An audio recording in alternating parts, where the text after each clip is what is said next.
Hola, ¿qué tal? Bienvenidos y bienvenidas a Filosofía con Limón y Sal.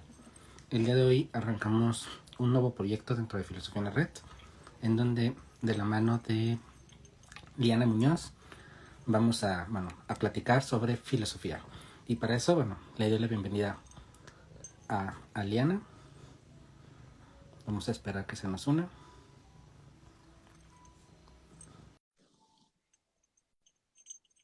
Así que estamos esperando a Liana para que se nos una y comenzamos de lleno con el programa.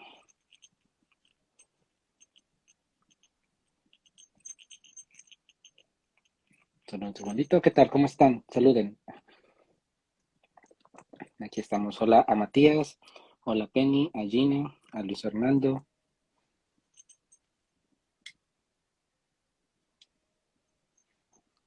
Y parece que ya se nos está uniendo Liana.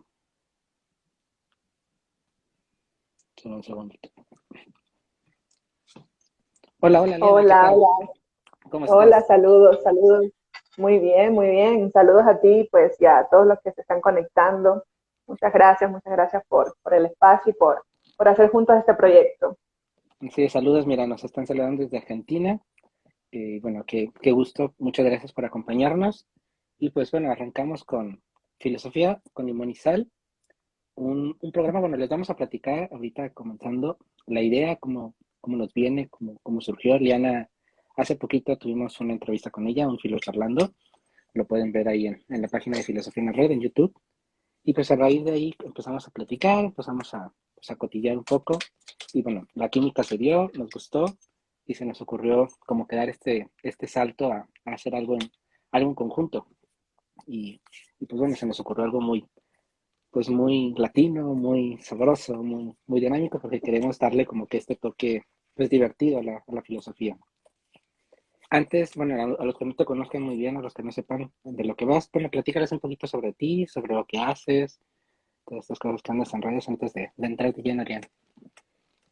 Sí, bueno, un gusto. Saludos a toda la audiencia de Filosofía en la Red. Pues mi tránsito en este mundo de las redes y la divulgación de la filosofía en las redes, pues es, digamos, corto, aproximadamente 7 meses. Yo soy, estudio filosofía, soy profesora de filosofía, yo soy cubana, pero radico en Honduras y pues soy profesora de la Universidad Nacional Autónoma de Honduras de Filosofía y desde hace un tiempo se me metió como este bichito de hacer algo diferente con la filosofía, más que todo por mis experiencias en el salón de clases, sobre todo, y esto es súper interesante, sobre todo con los alumnos que he tenido de filosofía general. Es decir, la experiencia de llevarle la filosofía a un público que no se quiere especializar o no le interesa quizás especializarse en filosofía, pero que le pueda sacar un partido a ella. Entonces, eso como que me hizo plantearme una serie de cosas y dije, ¿por qué no hacer algo que lleve la filosofía a un público general, pero de una manera diferente, un poco más accesible y donde las personas sientan que realmente pues les está sirviendo para algo, para cuestionarse algo, ya sea personal, profesional y demás. Entonces por eso es que surge este proyecto de Sin Filosofía Podcast, que es un podcast realmente, y se llama Sin Filosofía, porque es como una especie de ironía, ¿verdad? Es decir, evidentemente uso la filosofía, pero trato de hacerlo de una manera diferente, un poco más digerible, como yo digo, filosofando sin filosofar. Entonces ahí un poco viene este proyecto y hasta ahora la verdad solo bonitas experiencias me ha traído. No, y no solo diferente, sino también tiene la característica de que es con un sabor un poco ahí picarón, un poco, juegas un poco ahí con el lenguaje, con los títulos. Es una manera, creo que muy disruptiva de llegar, ¿no? Creo, con una esencia, con una imagen muy propia y muy tuya también. Creo que transmites toda tu esencia en el programa. Sí, es que tiene que ver un poco conmigo y también con esa parte que yo creo que la filosofía también tiene de ser provocativa. Entonces creo que trato un poco de explotar eso, muchas veces con ironía, pero precisamente para eso, para provocar, porque siento que la filosofía como que desde hace mucho tiempo está muy estancada en lo tradicional, en mantener más que todo pues una pose, intelectual o academicista, y a fin de cuentas eso es importante, pero quizás le falte un poco más eso, esa provocación que conlleva a ese cuestionamiento, a que queramos saber más de una serie de cosas, que falta mucho en la actualidad, como que estamos medio dormidos, entonces necesitamos esa provocación un poco también para despertar un poco. Y bueno, ya entrando como que en detalle, bueno, ya ahora sí que lleno el tema que es divulgar la filosofía en redes sociales. Creo que bueno, partiendo de tu experiencia y de lo que has visto, ¿cómo ha sido como que antes de entrar a este mundo, antes de entrar a Sin Filosofía en Podcast, antes de lanzarte, cuál era como que tu diagnóstico de la situación, de lo que veías en la filosofía, de cómo se transmite? Sí, un poco de eso que he venido comentando. Yo, como estoy dentro del mundo académico, y bueno, creo que ese tema lo vamos a tocar quizás más adelante, pero como yo estoy dentro del mundo académico, sinceramente llegó un momento en que yo me aburría un poco de hacer casi que siempre lo mismo, desde un punto de vista meramente academicista, veía que los estudiantes también se aburrían de no encontrar como una especie de práctica, quizás no sea exactamente el término, pero de no encontrar una especie de práctica a todo ese cúmulo de teoría que en el salón de clases se hace. Entonces, quizás por eso es algo diferente que trato de hacer, porque ya la cuestión meramente academicista ya la hago en el salón de clases, y no es que no sea importante, como decía, pero me doy cuenta de que no es suficiente, no es suficiente. Entonces, el estado de la filosofía, pienso, por cierto, no es promoción, pero hay un podcast dentro de esta segunda temporada que se llama Filosofía Marginal, que fue también un episodio que presenté en el Festival Internacional de Filosofía que hizo la Universidad de Caldas, este podcast, que se llama Filosofía Marginal precisamente por eso, porque la filosofía se ha estancado en el mundo academicista, y realmente no hay una propuesta, o no ha habido durante este tiempo una propuesta clara, efectiva, a los principales problemas que nos están aconteciendo, que son muchos, pienso yo, que son muchos, que son variados. ¿Y qué es lo que está diciendo la filosofía? ¿O qué es lo que está haciendo la filosofía de manera efectiva? Más allá quizás de un paper o un artículo que podamos publicar, o lo que podemos enseñar en el aula.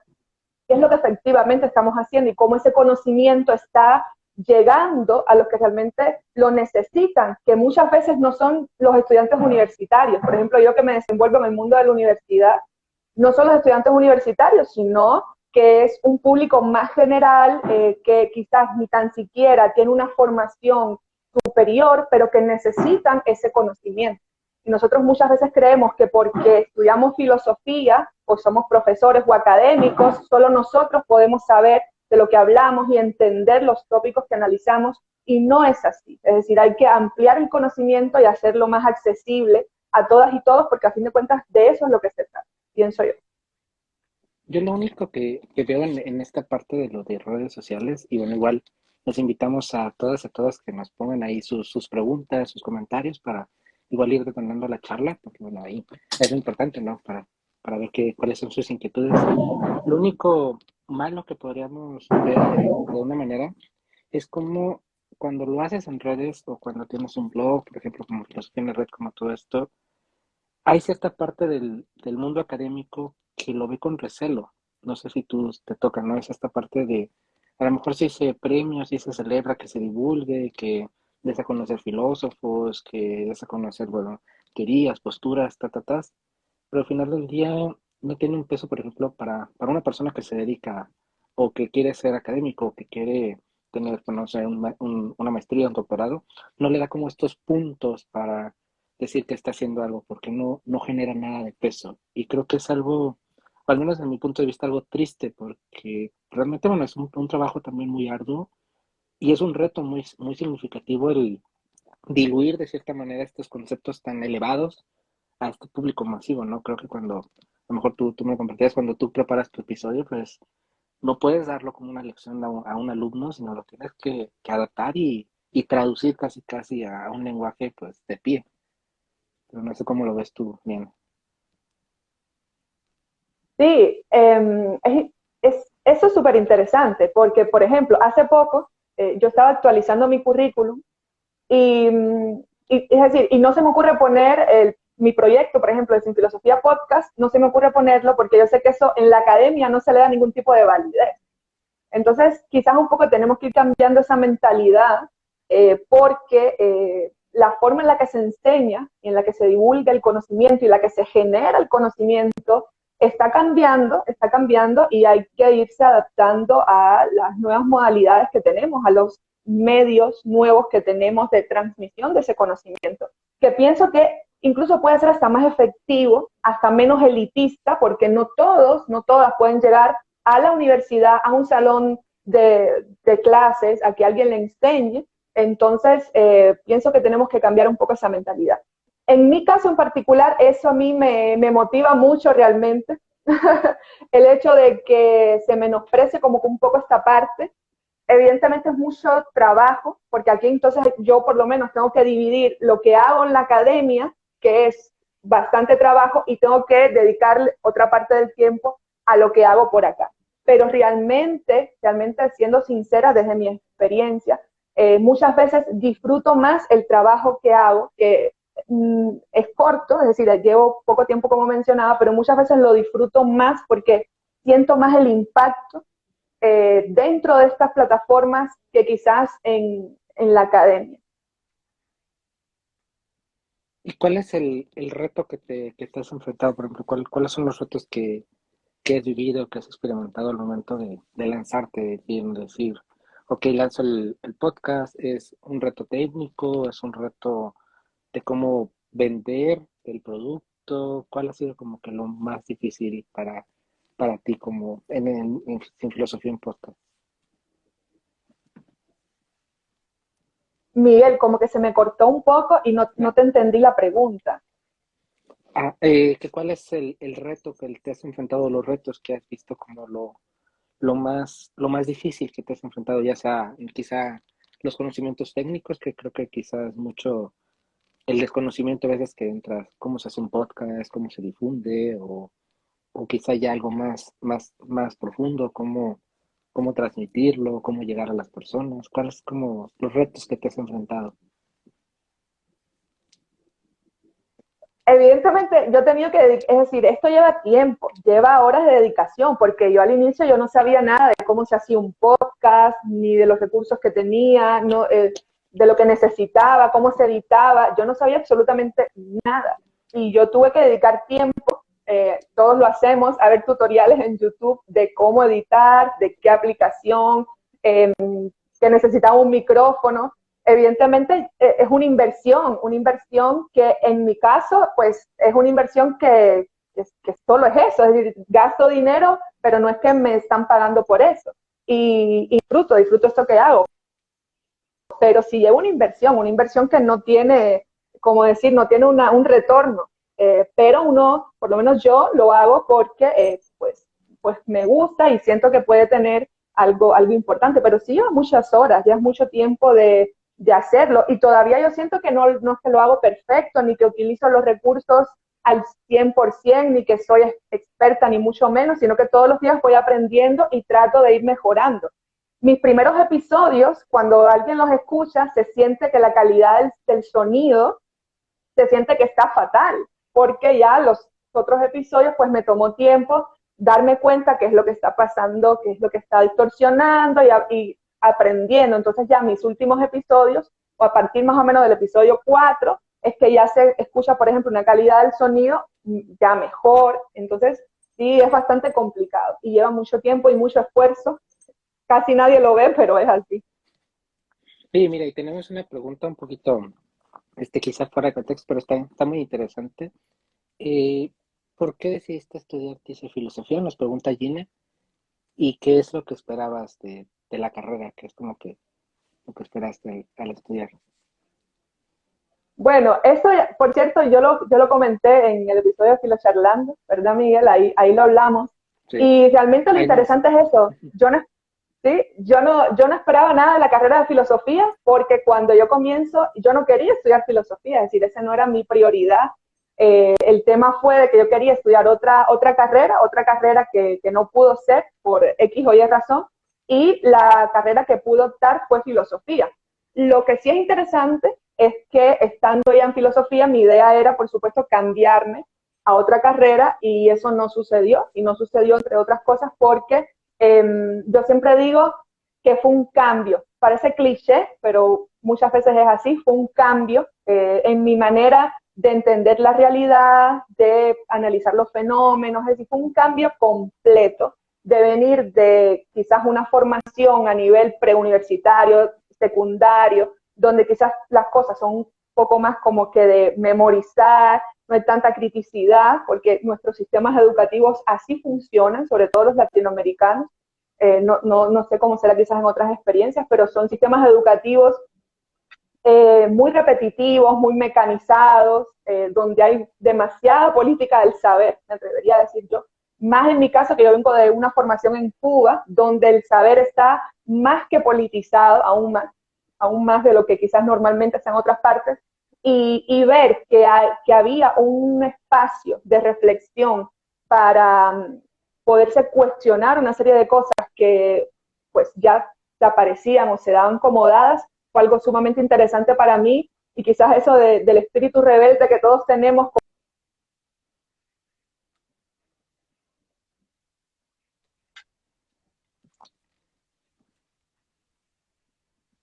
Y algo que, bueno, no sé si compartamos en esta parte, cuando hablamos de divulgar la filosofía en redes sociales, ¿qué se puede entender? Porque unos es la parte de compartir quizá la historia de la filosofía, quizá compartir filósofos, quizá compartir conceptos, o partir también, o crees que se puede dar esta parte, que por ejemplo en filosofía nos retratamos de generar filosofía, de generar reflexión, de no solo ser este eco que se va constantemente solo repitiendo lo que ya se ha dicho, sino realmente generar un pensamiento nuevo.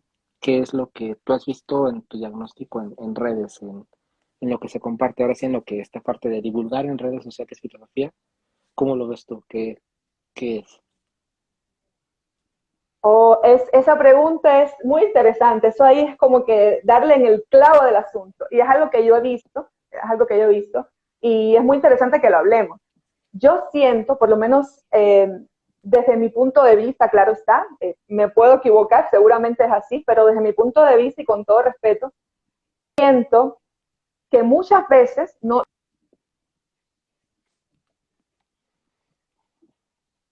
maravillosas que hacen un trabajo extraordinario, que mis respetos, porque son excelentes cuentas con excelente contenido, pero yo lo que he sentido un poco hay veces, repito, desde mi experiencia, es de que en algunos casos el mismo elitismo que hay en la academia se traslada a las redes, se traslada a la divulgación de la filosofía. Por ejemplo, en este caso puede ser en Instagram o en YouTube o en un podcast. Siento que lo único que cambia, es un poco la crítica que yo pudiese hacer, lo único que cambia es el medio por el cual se transmite, el medio por el cual se divulga la filosofía. Pero el contenido sigue siendo igual de especializado, igual de sumamente estructurado, igual de tradicional. Y ojo, los clásicos, hablar de historia de la filosofía, eso es sumamente importante. Pero también debemos tener en cuenta para qué público, es decir, cuál es el público al que nos estamos dirigiendo. Quizás es un público especializado y pues todo está bien, pero eso es una cuestión que me parece importante. ¿Cuál es el público que nosotros podemos tener? ¿Cuál es la comunidad que podemos tener? ¿Y a qué comunidad también aspiramos a llegar? Para en base a eso poder hacer nuestro trabajo, porque muchas veces eso es lo que siento, que se queda igual estancado el contenido que puede hacerse desde filosofía en esos mismos parámetros tradicionales, donde se repite la historia de la filosofía y se habla de los filósofos principales de la misma manera, es decir, de la misma forma que se puede hacer en un aula de clase. Repito, no siempre, pero sí pienso que eso es como que habría que pensarlo un poquito y ponerle un poco quizás de pensamiento, porque tampoco es fácil. Entiendo que no es fácil, ni yo tampoco vengo aquí a decir cómo hacerlo, porque tampoco sé, es decir, yo siento que entiendo y voy probando cosas que yo siento que pueden funcionar y que pueden hacer reflexionar, porque tampoco yo tengo la respuesta, evidentemente. Pero sí es una crítica que quizás yo pudiese hacer de lo que he visto en algunos casos. No sé qué tú piensas, Sí, Miguel, de eso. igual, Igual, yo también veo esta parte, o sea, creo que se enfocan a veces, no, no tanto a lo mejor el elitismo, a veces también sí se logra diluir de una manera el contenido o transmitir de una manera como dinámica, divertida. En TikTok, por ejemplo, hay cuentas que comparten y te diviertes a lo mejor con, no sé, la historia de Platón o lo que hacía de Caro, lo que sea. Pero creo que debería haber un balance, o sea, creo que las redes sociales pueden ser este punto de lanza. El Internet puede ser este lugar que también ayude a generar nuevo conocimiento, ayude a reflexionar.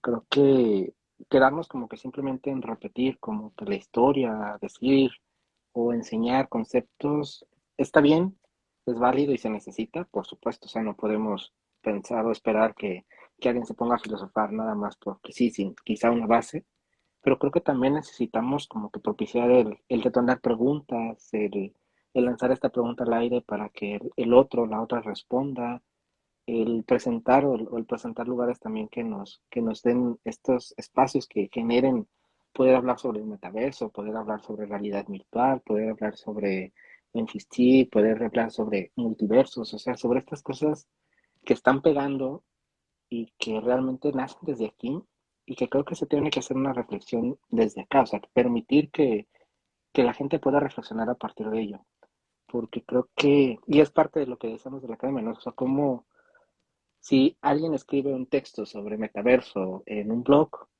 no va a tener la misma repercusión académicamente cuando quizá las personas más validadas para poder hablar de metaverso, poder hablar de realidad, de inteligencia artificial, van a ser las personas que nacen de Internet o que están en Internet. Creo que en esta cuestión es el elitismo, ¿no? De solo nos quedamos con esta parte de comunicar, de hacer docencia, de transmitir, pero como que nos da miedo propiciar el pensar. No sé cómo ves ahí tú, cómo podemos motivar a las personas a generar pensamiento a través de Internet, porque creo que, bueno, es un universo tan enorme que nos permite dialogar con personas de todo el mundo, literalmente, y que creo que enriquecer este conocimiento y poder partir de una pregunta y que nos responda alguien de Argentina, que nos responda alguien de Honduras, que nos responda alguien de España, que nos responda alguien de México, creo que puede enriquecer muchísimo más que un solo paper ahí colgado y vagando por una revista científica. Exactamente, estoy completamente de acuerdo. E incluso esa especie de mal hábito, que yo en lo personal considero que es un mal hábito, aquí seguramente muchas personas que se dedican a la filosofía me van a crucificar, pero bueno, no importa, de eso es lo que se trata. Pero yo considero que es un mal hábito que reduzcamos tutano, qué dijo Mengano, casi siempre, esto siempre hay que decirlo, hombres. Y fue un cuestionamiento que yo siempre me hice desde que estudio filosofía. ¿Por qué siempre hay que estar? Evidentemente sabemos que desde un punto académico necesitamos legitimar nuestros posicionamientos y demás, por eso necesitamos referenciar bibliográficamente con las obras clásicas, con los autores y autoras que pues tienen un sistema, que han creado un sistema. Pero eh, nos limitamos a esto, entonces yo también me he cuestionado, ¿por qué no sé, por ejemplo, tú, Miguel, ¿por qué tú, Miguel, no puedes decir, yo, Miguel, pienso esto y esto y esto y lo fundamento de esta y esta manera? Yo, Miguel, o yo, Liana, porque yo no puedo decir mi postura respecto a un tema sin tener que, para legitimarme todo el tiempo, decir, no, con esta autora o con este autor.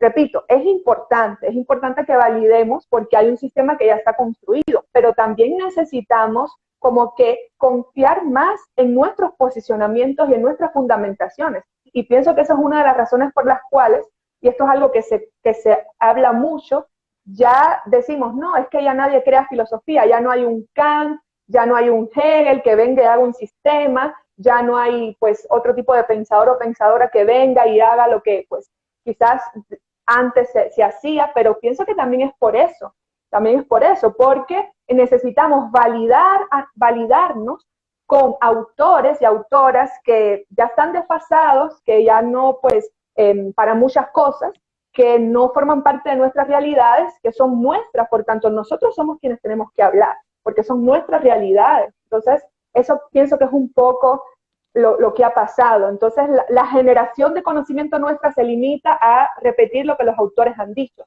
Entonces, ¿qué tenemos que decir nosotros y nosotras al respecto. ¿Dónde queda eso? Ahorita voy a quizá ventanear un poco bueno, mi experiencia con los autores de filosofía en la red. Es esta parte de creo que cómo se nos enseña en la academia.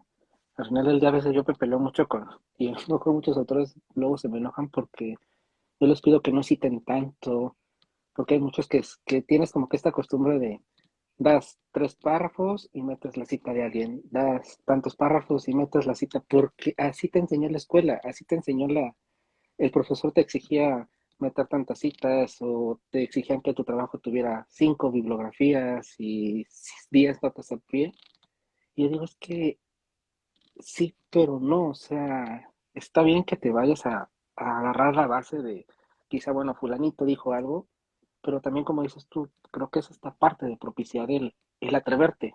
Pero bueno, ahorita habían comentado de Gina nuevamente que decía que creo que también es la cultura de la cancelación en este miedo que tenemos, porque, bueno, por ejemplo, tú ya con una comunidad, yo, por ejemplo, acá con Filosofía en la Red, u otros autores, u otras cuentas con ya muchos seguidores, también luego andas con estas pincitas de no sé qué voy a decir o cómo lo puedo decir, porque si digo algo mal, me van a crucificar y voy a peligrar, o sea, y se supone que esto tendría que ser lo contrario, ¿no? Lo vivía Descartes, ¿no? Como cuando lanzó su discurso de método, lo tuvo que sacar anónimamente en esos años porque pues precisamente tenía miedo de que la iglesia lo fuera a crucificar, estaba plenamente ahí el boom pues, bueno, la teoría copernicana y todo, y cómo tuvieran este miedo, ¿no? Y ahora nosotros estamos tan expuestos quizá, y ya unas personas que empiezan a tener como que este reconocimiento, te da como este pavor de no sé si lo que digo me lo van a tomar a mal y voy a perder quizá todo lo que construiste. Si te da este miedo de que te van a cancelar y que desgraciadamente esta cancelación arrasa con todo, ¿no? Que también creo que es algo muy peligroso en redes sociales. Sí, eso es uno de los riesgos, es uno de los riesgos que se corren, y no solamente en las redes sociales, es decir, en círculos académicos que sean, digamos, al margen de las redes sociales, en círculos académicos tradicionales, la universidad, las escuelas, las instituciones. También se corren los mismos riesgos. Cuando se hace un cuestionamiento fuerte de determinadas estructuras, puedes perder tu empleo. No sé, te pueden botar de la universidad, qué sé yo. Es decir, son riesgos que siempre están. Evidentemente, el trabajo que se hace en las redes sociales tiene un poder magnificado, porque lo que acontece en un universo paralelo de la realidad práctica de las instituciones tradicionales, pues quizás no tiene la trascendencia que puede tener algo que puede pasar en redes, porque pues todo se viraliza, pues todo se magnifica y pues el impacto en ese sentido es mayor. Pero son esos riesgos que pues uno tiene que tener presentes y tiene que saber si los quiere tomar o no.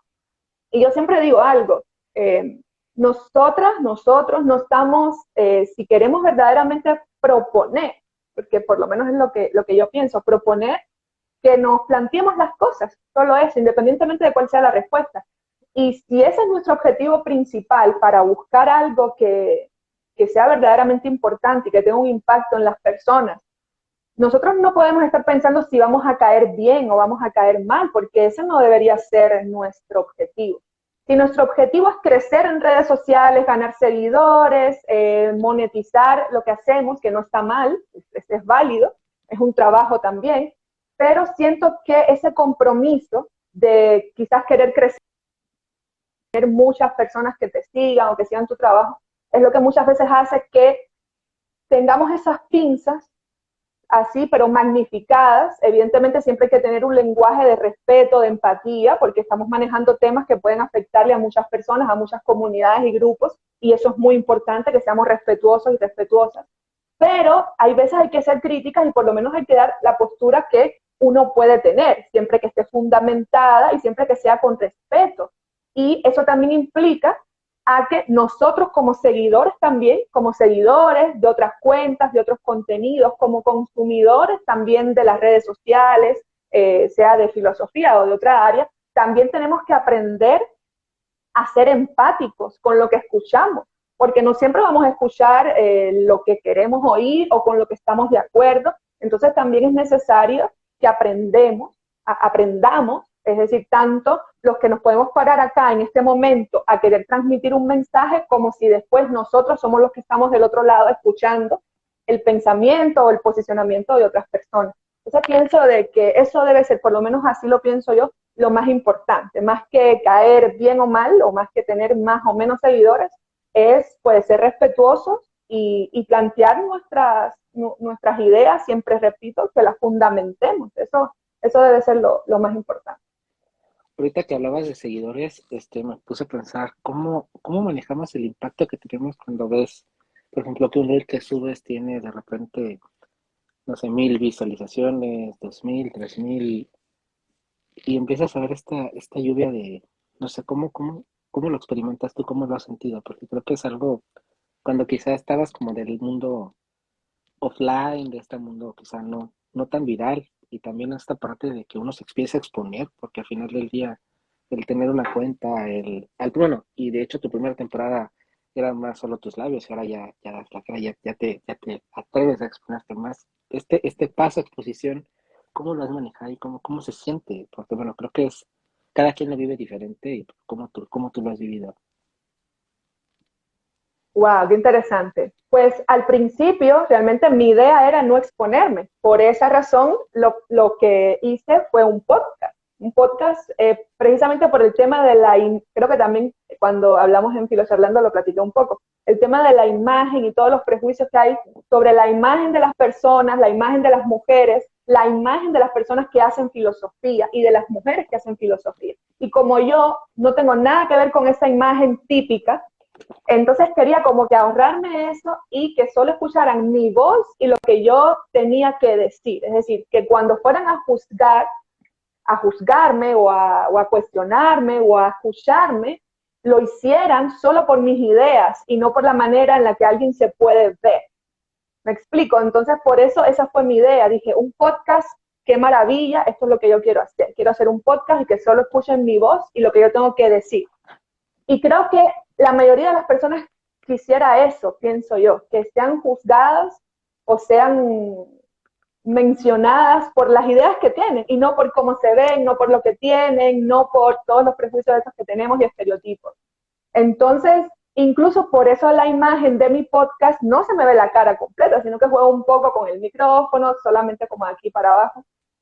Pero no sé, yo también soy una persona, por otra parte, que yo digo que las cosas hay que darles la cara. Entonces, después de un tiempo dije, me voy a abrir una cuenta en Instagram y pues voy a dar la cara porque esto es lo que es decir, esta soy yo, mi voz pues va con mi cara, desgraciadamente no me la puedo quitar y ponerme otra y esto es lo que es. Entonces, yo voy a dar mi cara y pues esta soy yo y estas son mis ideas y pues aquí no hay nada más detrás. Yo sí sé que hay otros creadores muy buenos que manejan cuentas con contenido muy interesante que se mantienen en el anonimato y esto igual me parece súper interesante y súper válido, pero quizás no va tanto con mi personalidad. Yo sí creo que yo soy una persona que necesita cuando defiende una idea dar la cara. No creo que pueda conseguir como que estar detrás de algo. Entonces, en ese sentido, pues sí. No sé después qué pueda pasar por eso, pero no importa, no importa. Y si notaste un cambio en cuanto a esta parte de al dar la cara y que la gente descubriera que no eres la típica filósofa de academia con lentes y vestido de etiqueta y todo, que eres una persona común, corriente, con grandes ideas, pero notaste un cambio en cuanto a la recepción de estas ideas, a la manera en cómo te veían, cómo te entendían, o no, cómo Pues lo notas. la verdad es, a ver, lo que pasa es que el cambio quizás no fue tan notorio porque las plataformas de podcasting no tienen esa retroalimentación. Y pues quizás en ese sentido yo pues no lo notaba tanto. Al inicio, evidentemente, los que escuchaban mi podcast solo eran mis amigos y mi mamá, qué sé yo, mi familia, como todo el mundo empieza. Ahora tampoco es que tenga muchos números de escucha, es decir, mis números cuando los reviso, porque ese es otro tema, son pocos. Pero digamos de que yo sí pienso que las personas también necesitan darle legitimidad a alguien, a algo, y eso también tiene que ver mucho con ese hecho de dar la cara. Entonces, no sé, quizás pienso yo, pero quizás las personas pues necesitan eso, necesitan ver quién les está hablando. no sé, eso lo pienso. También sé que nosotros tenemos esa tendencia a escondernos detrás de la pantalla porque eso nos da seguridad, quizás nos da la sensación de que podemos decir lo que queremos, hacer lo que queremos sin que nadie sepa, por esto de la presión social que vivimos.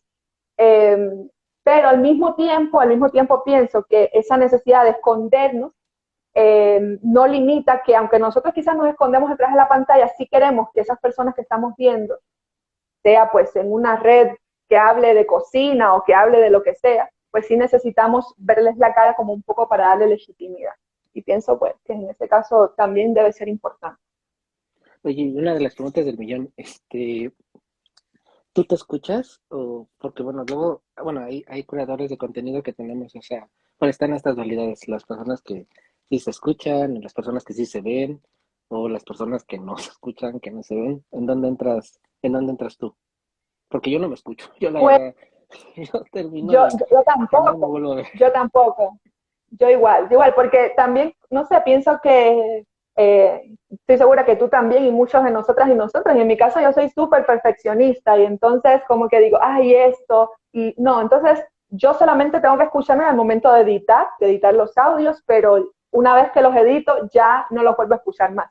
También pienso que, bueno, de aquí a un tiempo es algo que uno también puede hacer, ir hacia atrás y escuchar lo que decía, qué ideas mantenía, porque sabemos que lo único permanente es el cambio y que esas ideas y esos posicionamientos pueden cambiar. Pero no me escucho. Igual el tema de las estadísticas es otra cosa. Yo no miro nada. Quizás esto no sea muy inteligente porque se supone que también las estadísticas a uno le dicen mucho de qué es lo que ha gustado más. Solo miro lo que se ve, es decir, por ejemplo, ahora hace poco que estoy haciendo Reel, sí estoy viendo que gustan mucho. También es por el esquema de Instagram que le da más prioridad a los Reels y toda esta cuestión, pero sí he visto que gustan quizás más. Entonces digo, voy a hacer más Reels porque a la gente le gusta. Pero solo eso, es decir, no me pongo a ver estadísticas. Los números de escucha de mi podcast casi no los veo, es decir, de casualidad cuando voy a subir un nuevo episodio, ahí me sale, ok, entonces más o menos me doy una idea, pero no estoy pendiente, no estoy muy pendiente de eso, porque yo soy humana y evidentemente tampoco voy a decir, no, eso no me importa. Evidentemente sí nos importa y sí nos afecta ver que, por ejemplo, tenemos, qué sé yo, 40 publicaciones y solo tenemos 100 seguidores, y ver a alguien que solo tiene una foto y tiene miles de seguidores. Evidentemente uno dice que estoy haciendo mal y eso afecta. Yo nunca he pagado publicidad ni promoción, absolutamente nada. Es decir, lo que está ahí es lo que está ahí. Yo no hago nada más que el contenido que yo pueda dar. Y no es que piense que está mal, solo que nunca lo he hecho. Quizás en otro momento lo haga, pero hasta el momento no lo he hecho. Pero sí, es un poco lo que pienso. No sé tú, ¿cómo lo ves? Igual, bueno, sí, bueno, yo sí no, no es que tenga una obsesión, pero claro que sí, obviamente estoy fijo en los números, en el podcast estoy muy malo porque, bueno, el que se suba a las plataformas de podcast luego es, como tenemos YouTube y todo esto, bueno, luego me lío con tanto, pero sí, obviamente los videos, los contenidos, y claro que sí ayuda a que, como dices, a saber qué es lo que vas a crear, porque al final del día lo que quieres es que la gente pues, le guste lo que estés haciendo, te interese y puedas pues aportarle algo, y pues evidentemente pues dices, bueno, a lo mejor está gustando esto más o esto está teniendo más impacto, pues obviamente le pegas por ahí. Y en esta parte, quizá, bueno, no sé, igual si quieren preguntarnos algo, si quieren, pues como que esto de trasfondo que nos quieran hacer, pues, igual, mándenos por aquí sus preguntitas. ¿Cómo es esta parte de ser creadora de contenido? ¿Cómo lo has vivido? ¿Cómo lo experimentas tú? Porque igual, ¿cuál es tu proceso? ¿Cómo lo experimentas? ¿Cómo piensas en estas ideas? Bueno, sabemos que la segunda temporada fue un feedback de las personas que te escucharon, pero más o menos, ¿cómo es este proceso creativo en ti?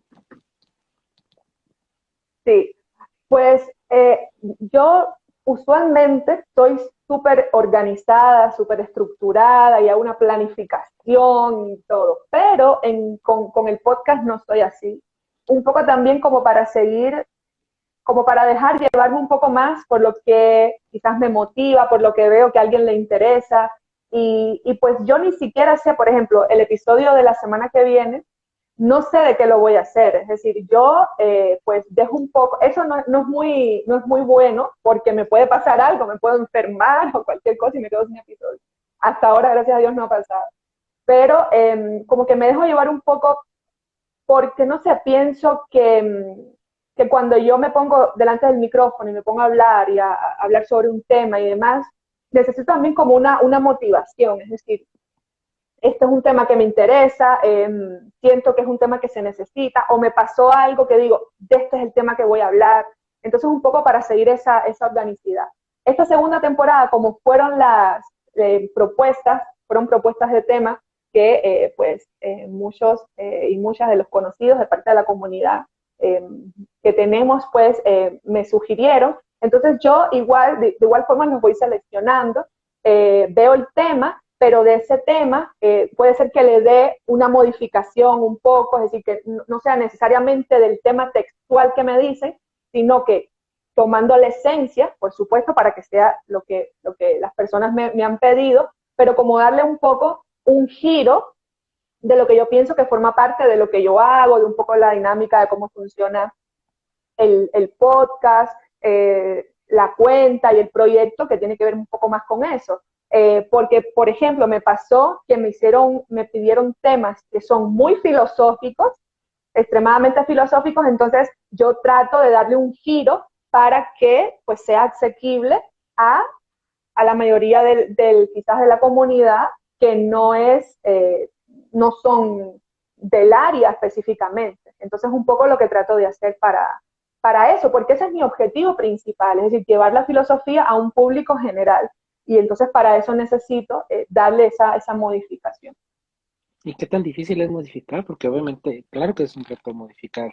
No sé, vas a hablar del alma y diluirla de una manera entendible. ¿Cómo, cómo diluyes tú este contenido en cuanto, diluir, pero en cuanto pues el contenido en estructura, más no en esencia, porque al final del día la esencia se mantiene y es lo importante, lo guay, ¿no? Que se logra transmitir, obviamente el mensaje, pero obviamente sin estas jergas y sin estos lenguajes ahí tan elevados. ¿Cómo logras hacer este proceso de bajar la filosofía a la gente? Pues mira, siendo sincera, yo todavía no sé si lo he logrado. Yo intento, yo hago el intento, pero también a cierto punto, no sé, siento que es un poco una especie de arte, ¿verdad? Es decir, siento que es un poco una... Se me bajó el teléfono, dame un Ah, no, no momentito. te Ya preocupes. se me estaba apagando, ya se cortó el envío. Ay, no. Pienso que es un poco una especie de arte también. Por eso yo, más que planificar y tener un montón de episodios grabados, cómo me siento, así como el artista que te baja la musa, que el título apropiado. Yo, por ejemplo, hay veces tengo en una hoja 100.000 títulos y digo, no, este no me transmite nada. Entonces, y así me pongo a hacer títulos y hago no sé cuántos títulos. Entonces, un poco eso, como el artista, vaya, yo no soy artista, con el respeto de los artistas, que nadie se ofenda, pero pienso que es un poco eso, un poco como tienes la musa, qué es lo que te inspira, qué es lo que crees que puede tener un impacto, que alguien lea y diga, ah, sí.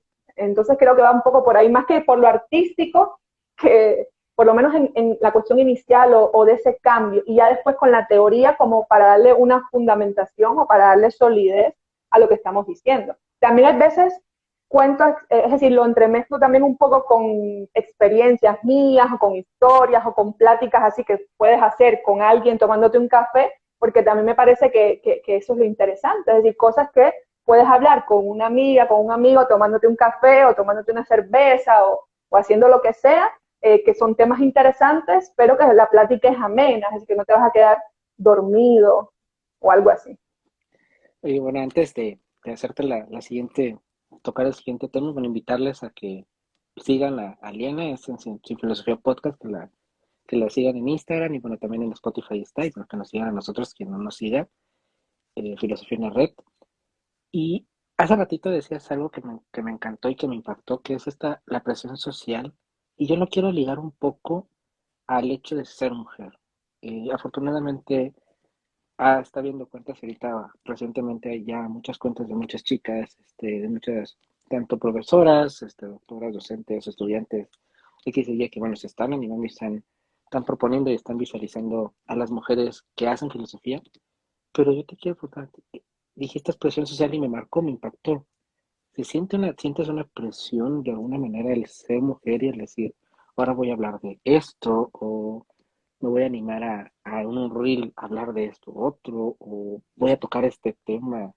Bueno, en tu primera temporada tienes temas muy interesantes y muy espinosos, pero este, ¿cómo es el ser mujer, ser filósofa y el atreverte a sacarlo a la luz en una cuenta, en un podcast? Esto es terreno espinado, ¿verdad? Y me parece genial, es decir, yo sinceramente me siento muy contenta de que hayan tantas cuentas de mujeres filósofas o mujeres que se dedican un poco a esto de la filosofía. Y me encanta ver todo lo que crean, me encanta ver también la retroalimentación que desde estas cuentas se generan con otras mujeres, sean filósofas o de otras áreas. Me parece espectacular y es un trabajo magnífico y que lleva mucho tiempo, como ya habíamos hablado, por tanto, esa carga que socialmente como mujeres tenemos, muchas podemos ser madres, otras quizás no, pero independientemente de eso hay una carga bastante fuerte por ser mujer y todo lo que tenga que ver con una creación artística o creación teórica, en este caso pues lo que hacemos desde las redes, o desde otras plataformas para llevar un mensaje o para transmitir algo, eso incrementa el tiempo que nosotros socialmente y personalmente tenemos. Entonces es algo, y con esto no quiero decir que, pues, que los hombres, por ejemplo, que en el caso tuyo, Miguel, que tienen, porque sé que pasa sumamente ocupado, esto lo tengo muy claro, no quiere decir de que ustedes no le dediquen tiempo o no pasen todo el día trabajando, no quiero decir eso, pero sí socialmente, digamos, tenemos una carga bastante fuerte e incluso muchas veces como mujeres podemos ser juzgadas por el hecho de ahora mismo dedicarnos en este espacio a hacer esto, que para muchas personas quizás no es importante, no es trascendental, e incluso muchas personas lo ven casi que como una pérdida de tiempo. Y como mujeres pienso que ese prejuicio se incrementa mucho más, se incrementa mucho más. Eso de, quizás si un hombre se dedica a hacer un TikTok o con el contenido que sea, bueno, en este caso filosófico, o en otra cuenta, eso quizás no es tan juzgado como una pérdida de tiempo. Sin embargo, he sentido que si lo hace una mujer, ese prejuicio que ya está establecido como que se magnifica más, solo por ser mujer. No sé si es que la gente piensa que debe emplear ese tiempo cuidando a los hijos, o cuidando a los padres, o fregando, o cocinando, no sé, pero sí siento que va un poco por ahí. Y lo otro que también siento es de que, bueno, en primera instancia, cuando uno se dedica a divulgar la filosofía de la manera que la haga, lo primero que quizás muchas y muchos están esperando es de que esa forma de divulgar la filosofía sea de la forma en la que estamos acostumbrados, de la manera tradicional, y que por eso esa cuenta debe ser algo muy académico, de esto mismo que estábamos hablando, de filósofas y filósofos, de hablar de la dialéctica hegeliana, de la metafísica heideggeriana, y eso es lo que le va a dar validez a la cuenta. Entonces, desde el momento en que ven a alguien que no lo hace así, pues esto es como decimos por ahí, una red flag. No, eso no me interesa, eso no es filosofía, eso no tiene profundidad, no tiene fundamentación. Eso sí siento que puede pasar. Igual, el tema de divulgar filosofía en redes tiene mucho sexismo, es decir, la mayoría de las cuentas de personas profesionales que se dedican a divulgar la filosofía son hombres.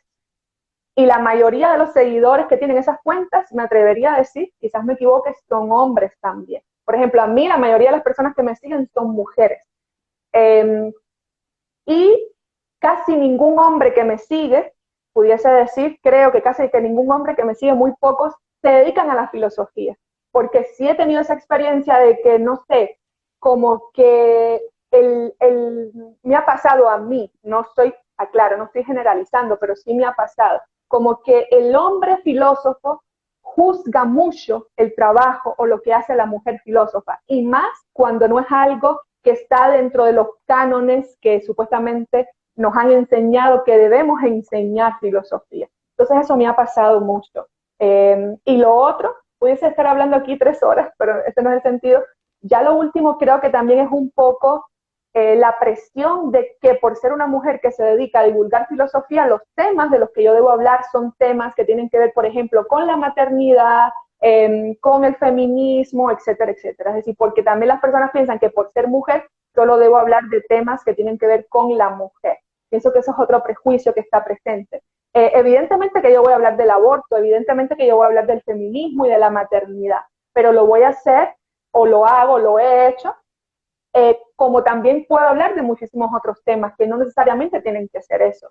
Entonces sí siento que hay como esta serie de cosas, pero son parte de, y por lo menos que nos sirvan para preguntarnos por qué, es decir, por qué pasan estas cosas.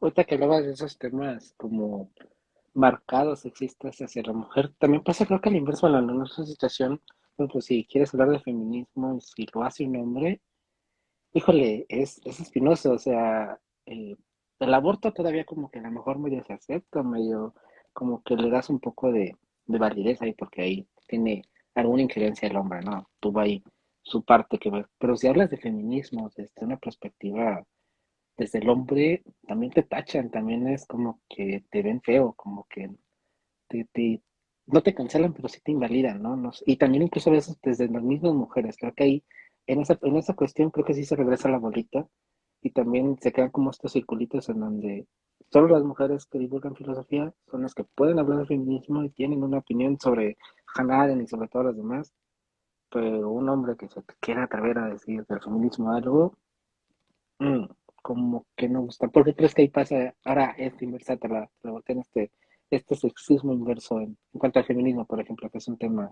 importante, pero que sí muy, como todavía muy elite en cuanto a los grupos? Sí, volvemos a lo mismo, son cuestiones sumamente espinosas y yo estoy de acuerdo con eso que estás mencionando. De hecho, lo he vivido esta, ¿cómo decir? ¿Vamos a ser políticamente correctos o no?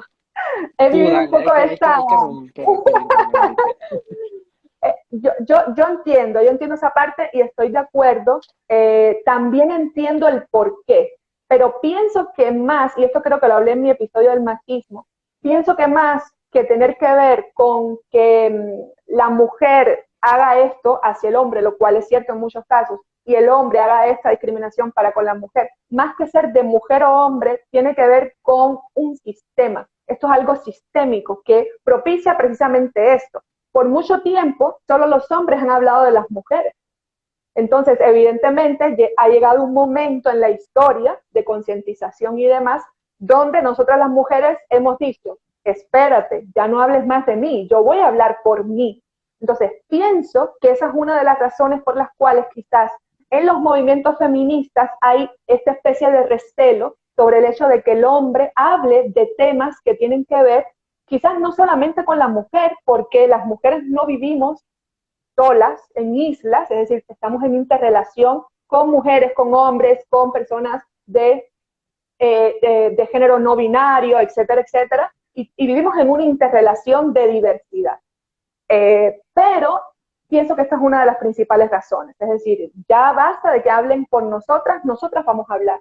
Ahora, pienso yo, desde mi opinión muy respetuosa, todos los extremos son negativos, es decir, todos los extremos son negativos. Y lo que sí no puede pasar, pienso yo, es de que nosotros, llegado el momento, aunque sea justificado, aunque tenga una razón de ser, pero que nosotros, llegado un momento, hagamos lo mismo, es decir, digamos no, es decir, esto solo yo lo puedo decir.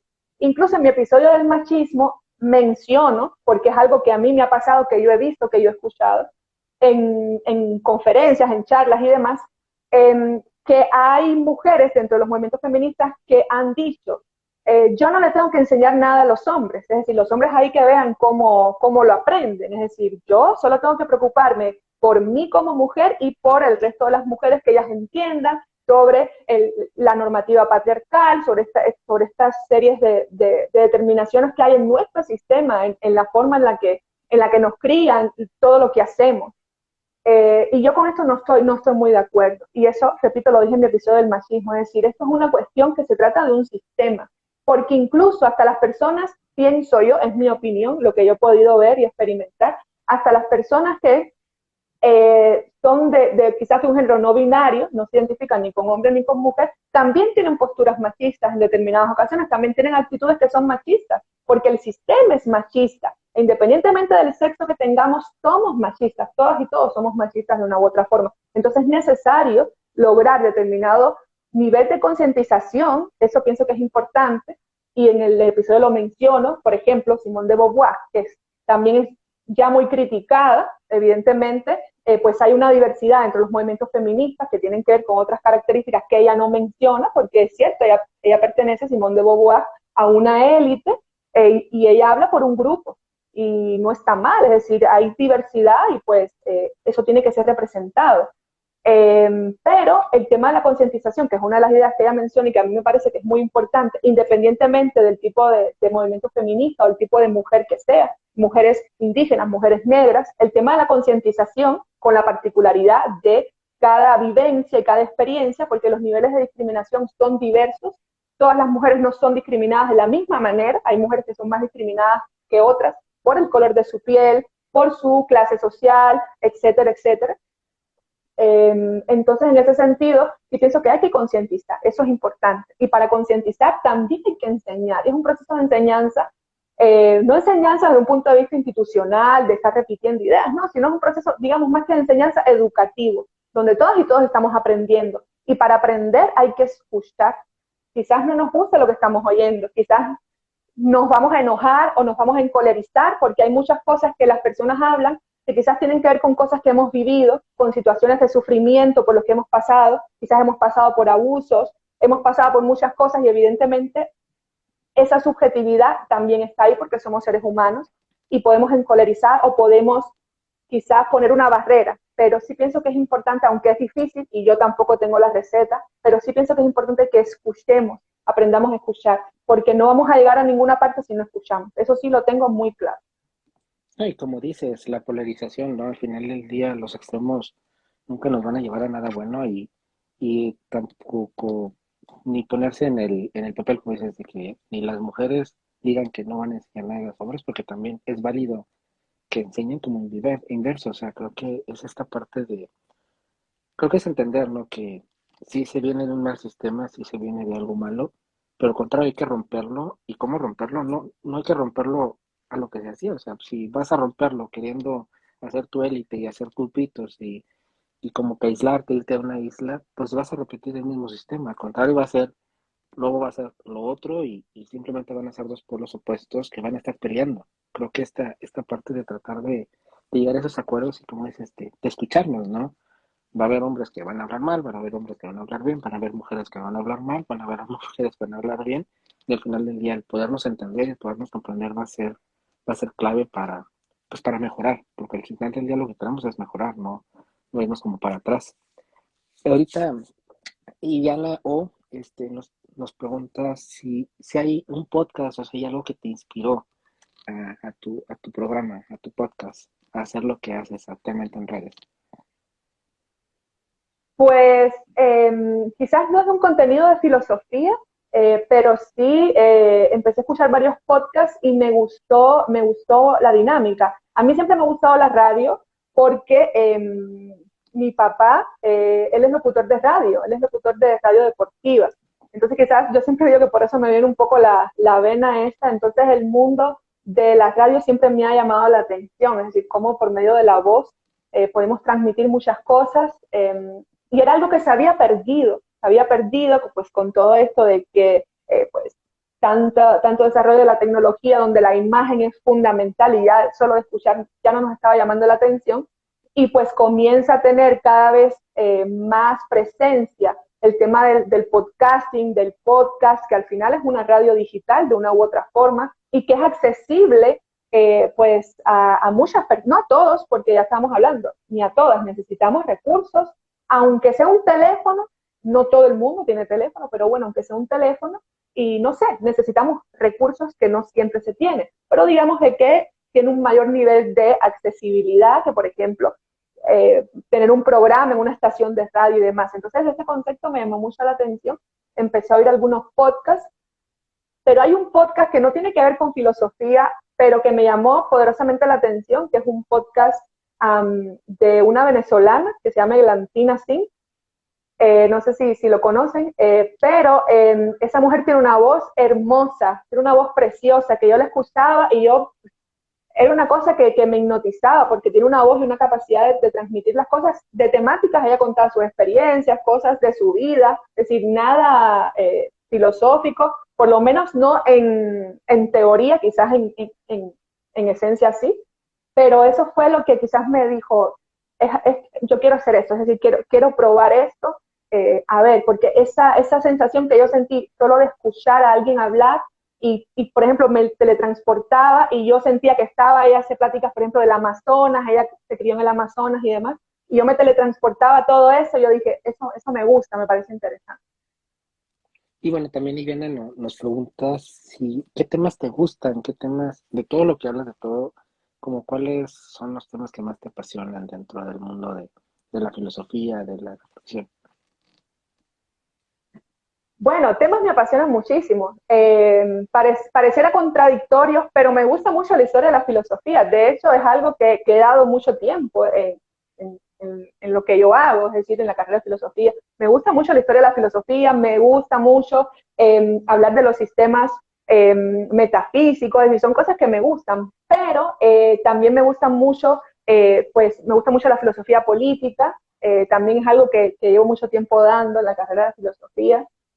Siento de que en la actualidad hay mucha necesidad, si bien es cierto que durante quizás la mayor parte de la historia de la filosofía tradicional que nosotros conocemos occidentalizada, se ha menospreciado mucho el tema de la política, por eso me encanta Hannah Arendt cómo retoma el tema de la política, el tema de la acción y dice, espérense un momento, esto es algo sumamente importante, la política es parte principal de todo lo que un filósofo o una filósofa puede hacer. Entonces, en ese sentido, es algo que me ha llamado durante ya algunos años la atención.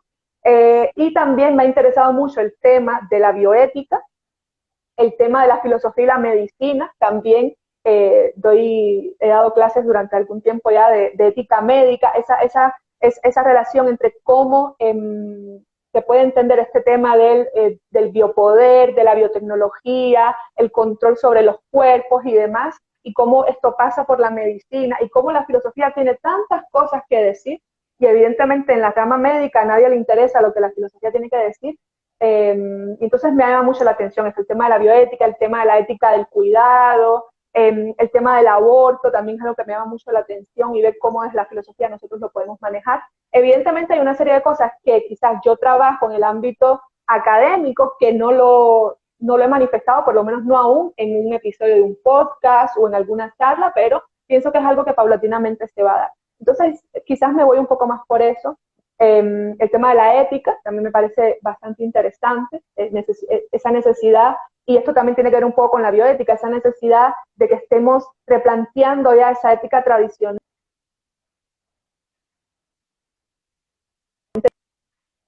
sumamente punitiva y que juzga, a una ética un poco quizás más empática, más. Entonces, por ahí son los temas que últimamente me he ido. El tema del poshumanismo también es un tema que últimamente me interesa mucho. Todo lo que implica, pienso que es un tema muy importante y que cada vez va a ser más importante por la época en la que estamos viviendo. Y pues evidentemente tengo o estoy inmersa ya hace unos 2 años en un grupo de identidad, entonces también es un tema que he estado trabajando, el tema de la filosofía de la identidad. En el caso específico, pues el grupo de investigación en el que estoy es de la identidad nacional hondureña. Ahí pues también ha sido un trabajo que he disfrutado mucho. Entonces más o menos así de manera general es un poco lo que he hecho. Aunque mi tesis de maestría también, bueno, para mencionar, porque es algo que también dediqué bastante tiempo, es también sobre el tema de la libertad, eso es otro tema que me interesa mucho, y lo hice específicamente de Simone de Beauvoir, por cierto, de 2 obras, La Invitada, que ese trabajo me encantó, lo tengo en proceso de publicación, pero por determinadas razones ahí he estado parado, pero es sobre el concepto de libertad de Simone de Beauvoir en la invitada. Por eso me encantó una publicación que hizo hace poco Amor por la Filosofía, que se conectó por un momento acá al en vivo, sobre esa obra específicamente de Simone de Beauvoir, que es la invitada, porque nadie habla de esa obra. Es una obra literaria, pero desde mi opinión, y es un poco lo que trabajé en mi tesis de maestría, tiene un contenido filosófico y ontológico excelente.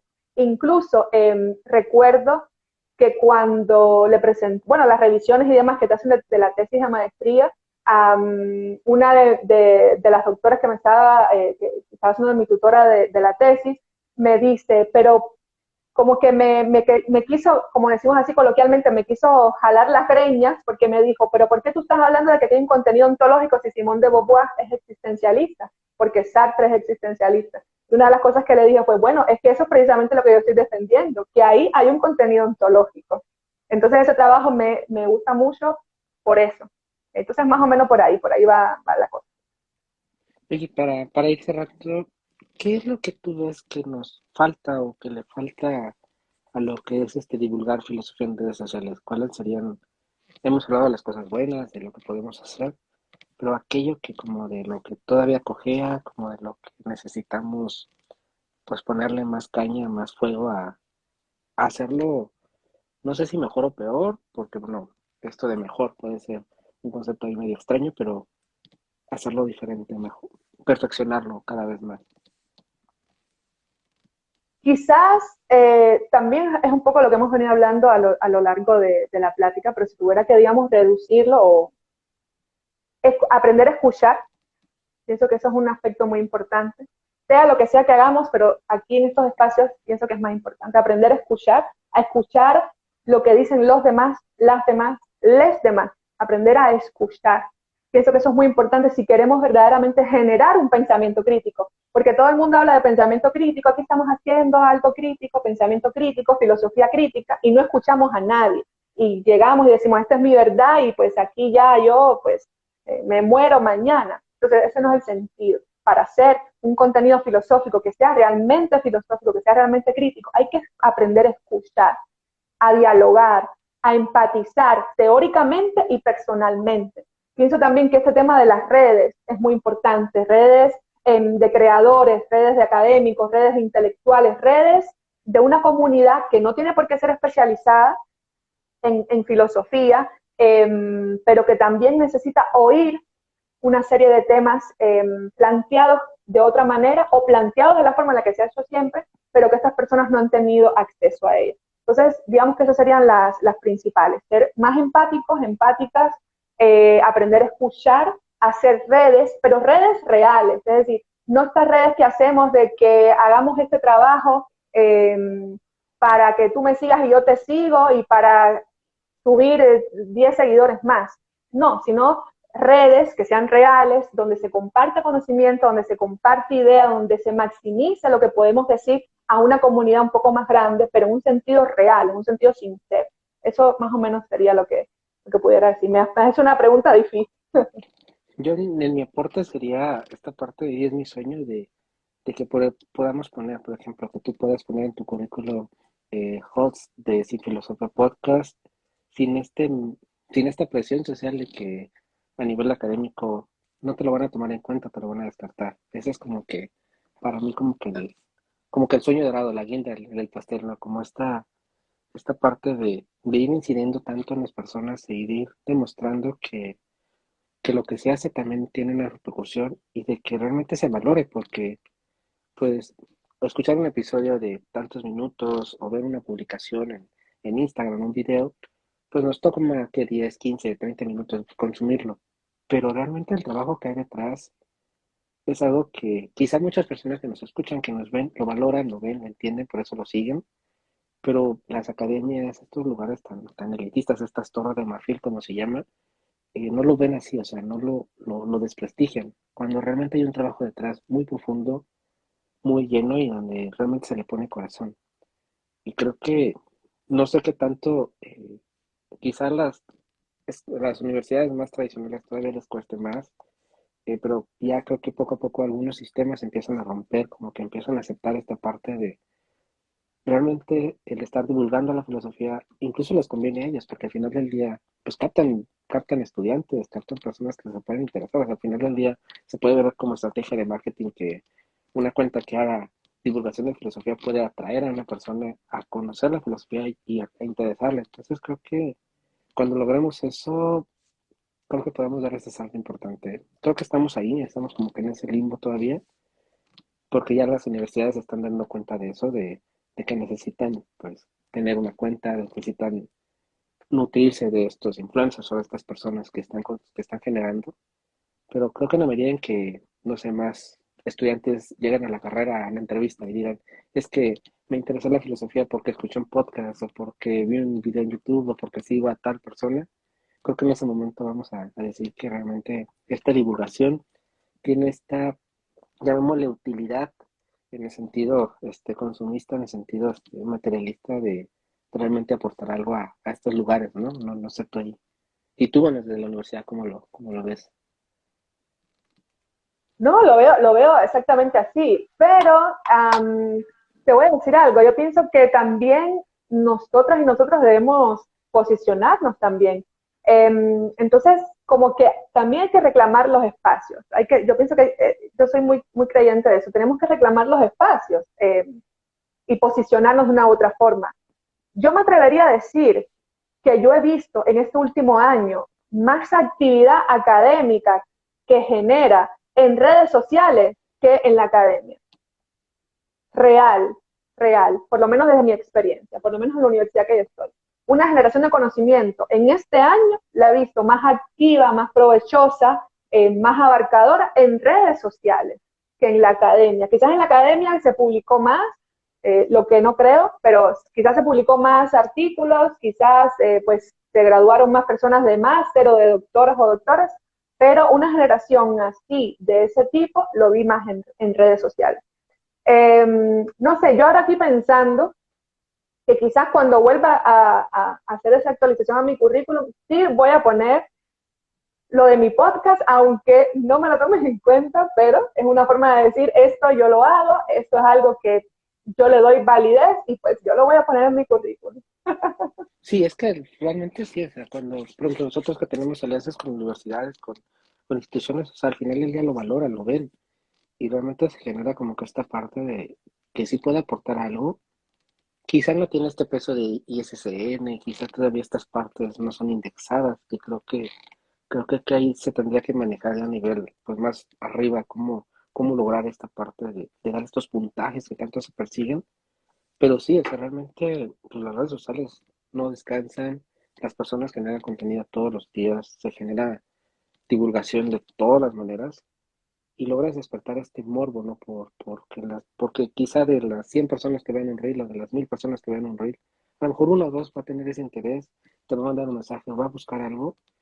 Y creo que por ahí es la parte, ¿no? Creo que nada más es el sentido de ver cómo valorar, como dices, reclamar estos lugares y realmente empezar a demostrar y decir, es que realmente generamos contenido, se hace, y pues hay un trabajo detrás, que es creo que quizás la parte que se necesita también rescatar, ¿no? El demostrar que hay un trabajo que se hace detrás, que hay una investigación, y que creo que, bueno, tú lo sustentas siempre, y muchos investigadores y muchas cuentas lo sustentan, que no es como que simplemente se lo sacaron del aire y ya, sino siempre hay una bibliografía, siempre hay una fuente, siempre hay algo, nada más es como que escarbarle y que realmente las personas se interesen en saber que hay algo atrás. Porque también luego porque ven que es una animación o ven que algo es muy sencillo, dicen, no, es que se lo sacaron de la manga y no, realmente hay una información atrás. Sí, sí, totalmente. Es decir, para yo hacer un episodio de un tema, aunque no mencione autores, aunque no mencione siempre autoras, porque no los cito textualmente, hay veces sí los menciono o las menciono, pero me llevo un trabajo, pues hay cosas detrás. Evidentemente hay cosas que ya he trabajado, pero siempre hay un trabajo teórico, siempre hay un trabajo detrás que lleva un peso. Y quizás en un episodio de 10 minutos, solo se ve 10 minutos, pero yo tengo 40 hojas o 40 documentos en Word escritos, lo que al momento de editar y todas estas cuestiones, para hacerlo también más fluido, pues se acorta, pero esto es un trabajo bastante serio, pienso yo, y que también lleva un tiempo. Creo que con eso nos llevamos, ¿no? La parte de que en tu próxima actualización de currícula aparece ahí Sin Filosofía Podcast en esta parte Lo juro y lo y prometo, también la así me entrevista, ¿no? comprometo. Porque también eso luego lo rescatan, ¿no? Muchos investigadores demuestran como que esta parte de qué es lo que están haciendo, qué es lo que generan y por ejemplo, la entrevista o estos canales que se hacen, estas transmisiones, pues realmente se cuelgan ahí, se diga, bueno, es que quizá no nos ves ahí recluidos en un salón, en una aula magna, pero hay contenido y hay generación de conocimiento y estamos propiciando nuevas generaciones en donde aprovechamos la inmediatez o esta necesidad de consumir tan rápido de una manera, porque al final del día un reel, no sé, 30 segundos de un minuto, es algo que se consume rápido, pero que al final puedes aportar algo muy grande. Y creo que eso es súper, súper valioso. Bueno, antes de, ya para ir cerrando, bueno, comentarles a todas, a todos que este episodio también lo van a poder ver en YouTube. Lo vamos a subir en Filosofía en la Red en estos días, se va a subir completito, pero así no lo cancelan a ver. De todos modos, se queda aquí en Instagram TV. Y bueno, comentarles que nuestro siguiente episodio, que aún no tiene título, porque estos programas van a ser cada 15 días, va a ser el próximo 29 de enero, igual a la misma hora y por el mismo canal. Y pues, Leana, agradecerte pues, esta iniciativa que tenemos, que hayas accedido a unirte a esta aventura filosófica. Y bueno, esperemos que igual si tienen alguien algún comentario, alguna propuesta de tema, igual déjenos en los comentarios o coméntenos directamente a nosotros para que los tomemos en cuenta y pues podamos platicar sobre eso en las siguientes emisiones. Así es. Gracias, Miguel. Gracias, muchas gracias. Como tú habías dicho al inicio del en vivo, nos llevamos bastante bien desde que hicimos el Filosofía Orlando. Hemos fluido bastante bien. Admiro mucho el trabajo que haces, todo el tiempo que le dedicas, que sé que es muchísimo. La capacidad que tienes de, pues, ver cómo maximizas el trabajo que haces en YouTube, en Instagram, en la revista y todo eso. Entonces me parece genial y pues sí, admiro mucho lo que haces. Y nada, gracias por el espacio, gracias a las personas que se conectaron. Vamos a ver si el episodio que viene pues es algo así como, aunque esto ha sido charla, pero hacerlo un poco como que más de charla, más a gusto, así más tranquilos, porque pienso que un sábado es un poco lo que necesitamos. Entonces, gracias e invitarlas a que estén ahí. No me quería ir sin agradecer, es como cuando salimos en la televisión que tenemos que saludar a la mamá, al papá, pero darle las gracias a las personas que se conectaron y especialmente a Ivana, que me hizo unas preguntas. Ivana es profesora de filosofía también de la Universidad Nacional Autónoma de Honduras. Entonces, gracias Ivana por estar acá, es una mujer muy inteligente. Y pues gracias por tomarte tu tiempo de estar acá. Ivana, muchas gracias. También a Ashley, que es estudiante de filosofía, que la vi que se conectó. Eso fue un poquito lo que pude ver, entonces agradecer por estar presente. Sí, mira, también ahorita nos saluda Filosofía Explicada para el otro Orto. También Gina, que se conectó, que ahorita está tomando clases con nosotros, la tenemos de alumna junto con Ari, entonces también un gran saludo a ellas y bueno, todos que se conectaron en el Inter y que se nos mantuvieron por Exactamente. acá, que nos aguantaron un ratote para acá, así que gracias a todas y todos y pues espéranos el 29 y bueno, como les decimos, vamos a estar también en YouTube. Esta transmisión se queda ahí colgada en YouTube para, ahora sí que donde prefieran ustedes escucharlo, verlo, pues estén ahí. Y pues esperamos sus comentarios, lo que les gustó, lo que propongan para seguir creciendo y seguir filosofando con limón y sal. Gracias, muchas gracias. Chao, Lina. Chao.